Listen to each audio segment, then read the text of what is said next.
The Evil Dead franchise has two modes. One is pencil, twisted at ankle, tongue cut in half, gore-drenched horror, and the other is Three Stooges, slapstick comedy with laugh-out-loud moments and Rocky-esque montages.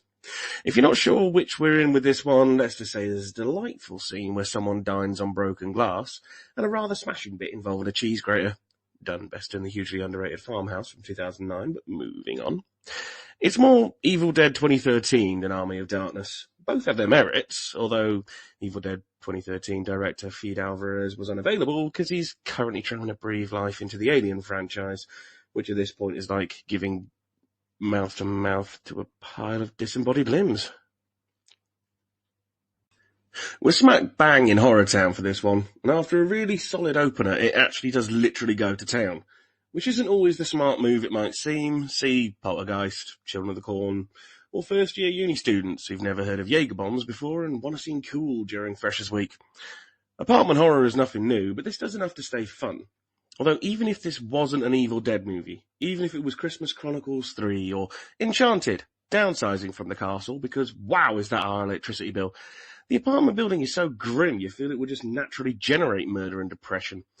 It's like if Monica's apartment from Friends went through a goth phase. Although the supposedly trash apartment is still the size of most of the places I've had to live in put together, which probably says more about student accommodation than it does about American apartments. Our main characters are well written, save for the standard movie trope of sisters calling each other sis, so the audience know they came out the same meat chute. There are kids, they're mostly annoying and getting others killed. Again, standard horror movie trope, but there are some genuinely fine moments where characters, including the kids, decide not to just go for the Darwin Award and act like rational human beings instead of characters in a horror movie. Writer and director Lee Cronin makes his first foray into American cinema, and does an excellent job of fitting into the Evil Dead movies, even if at points it feels more like 1985 Demons. He's also Irish, which would explain why I kept getting the immersion slapped out of me, because they supposedly American characters kept saying sofa instead of couch. It's not a big deal, it just feels a bit odd, like if they kept, spelling colour with a U, or having less guns in the house than TVs. One thing this side of Evil Dead leans into and does best is gore, and this has it in axe loads. You sometimes worry when a new entry in the franchise comes out that they might tone it down, and it's safe to say that didn't happen here. There's enough blood to, literally, drown yourself in, and some wonderful scenes of all the gooey ways that a body can be disassembled.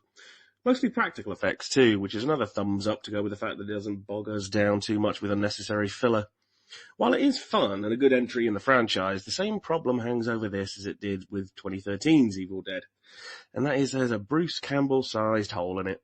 Ash not being in an Evil Dead movie is like Jason not being in a Friday the 13th movie, Leatherface not being in a Texas Chainsaw movie, or your mum not being in a Sweaty MILFs movie.